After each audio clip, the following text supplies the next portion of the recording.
Back to our top story this hour. I'm amazed our house is standing because when I left, the embers were flying. Hope and heartbreak in Southern California this morning. Fire crews say the worst is behind them in their battle to contain more than a dozen wildfires. But there are still several fires around San Diego that are burning out of control. And now the FBI is joining fire officials after word that some of the fires may be the work of arsonists.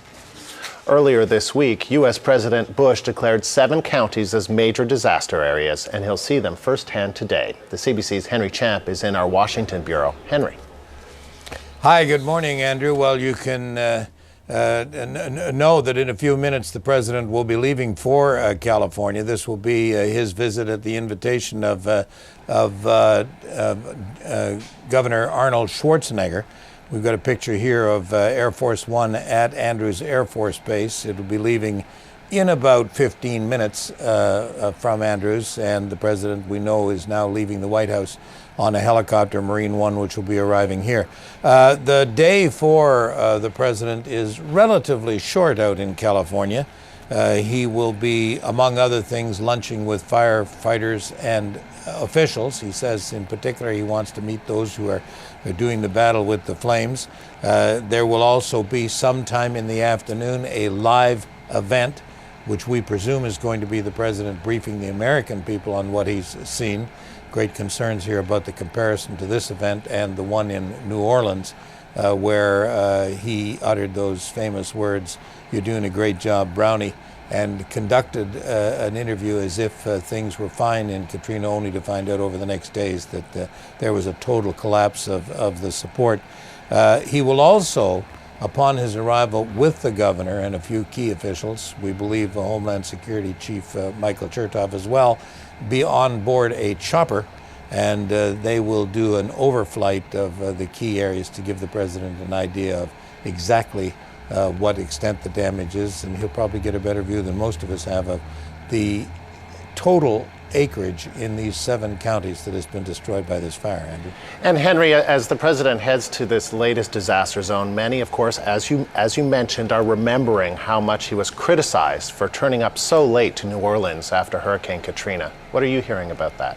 Well, that's on everybody's mind, Andrew. There's no question the comparison, and I'm sure that throughout the day, he and everybody else in the White House party is going to be aware of those comparisons. But it must be said that in this particular place in California, FEMA has done what everybody is saying so far, at least, a very, very credible job in dealing with this disaster.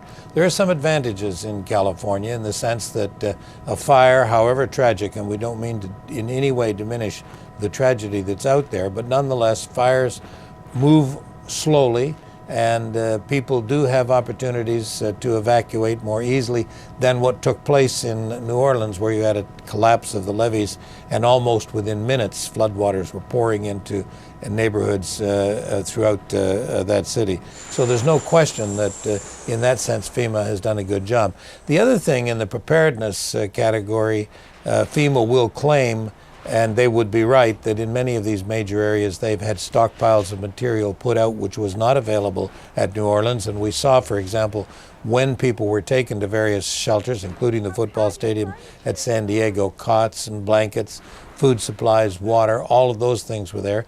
And even more important, you had security, so that we didn't have these stories of harassment of people who were forced into shelters or robbery or any of that kind of thing.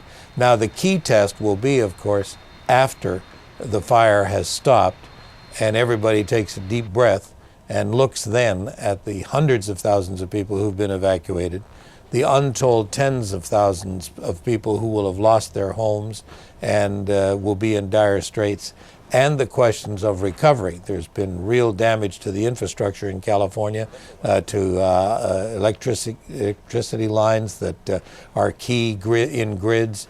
Stations have been destroyed. All of this kind of stuff will have to be rebuilt, and it may be here that the report card for President Bush and the White House will be the most important one. All right, Henry, thanks very much. The CBC's Henry Champ in Washington this morning. And